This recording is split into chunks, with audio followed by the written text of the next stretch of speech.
بات کرنا کہ ان کی جان کو خطرہ ہو سکتا ہے. اور یہ وہی شخص ہے جس نے پہلے بھی, آپ کو یاد ہے خان صاحب پہ جب گولی چلی تھی تو اس سے پہلے بھی آ کے میڈیا پہ ایسی بات کی تھی. میں صرف یہ تنبیہ کرنا چاہتا ہوں کہ جس نے بھی آپ کو بٹھایا اور یہ بات کروائی ہے, یہ سوچئے گا بھی مت, اس ملک کو انتشار کی طرف بالکل دھکیلنے کی کوشش مت کرے. میں جن دوستوں نے اس کو بھیجا پریس کانفرنس کے لیے ان کو بھی کہوں گا کہ ایسے لوگوں سے اجتناب کریں کہ جن کا کوئی حساب کتاب کوئی نہیں ہے. کل پوری قوم کسی انتشار کا شکار ہو جائے گی. اس میں اور بھی میں ایڈ کر دوں, نہ اس کا ضمیر ہے نہ وہ سچ بولتا ہے.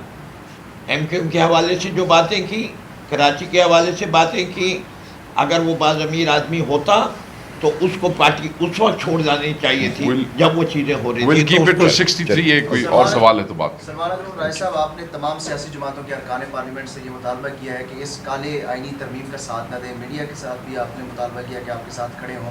جو اپوزیشن کے آپ کے سب سے بڑے اتحادی ہیں مولانا فضل الرحمان صاحب, کیا آپ کی جو اسٹریٹ موومنٹ ہے, جو ایجوٹیشن آپ کرنے جا رہے ہیں, اس میں مولانا فضل الرحمان صاحب آپ کا ساتھ دیں گے؟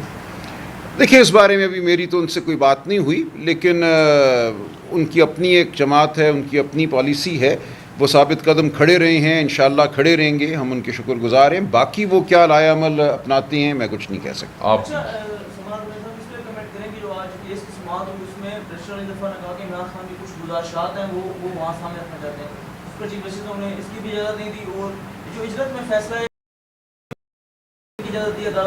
میں نے یہی آپ کے سامنے عرض کیا نا کہ یہ تو آج فیصلہ ہے ہی دعوت گناہ. یہ فیصلہ جس طریقے سے آیا, جس صورت سے آیا, جس تناظر میں آیا, وہ تو یہی ہے نا کہ جو پسپائی ہو چکی تھی ایک دفعہ آئینی ترمیم کے حوالے سے, اس کو اب ایک دوبارہ حملے کا ایک موقع دیا جا رہا ہے کہ جاؤ اب ان کے ضمیروں پر حملہ کرو. اچھا سر, کل جو احتجاج ہو رہا ہے ٹی چوک پہ, آپ کی ہم یہ نہیں کہہ رہے کہ اسٹریٹجی کیا ہے, کہاں سے لوگ آ رہے ہیں, اسلام آباد, لیکن یہ تو ہم نہیں کہہ سکتے. دفعہ 144 کی بات ہو رہی ہے, تو ایسی صورت میں پھر کیا ہوگا؟ ڈی چوک یہ کہہ سکتے ہیں چھوڑ سب ڈی چوک پہنچیں گے, بس اتنا ہی کافی. بھائی چھوڑ دیجیے, ہمیں نہیں پتا لوگ کیا کریں گے, کیا لائے عمل اپنائیں گے. یہ دیکھیں, یہ بات لوگوں پہ آپ چھوڑ دیجئے, لوگ کیسے کرتی ہیں. یہ مقصد ہے آواز بلند کرنا.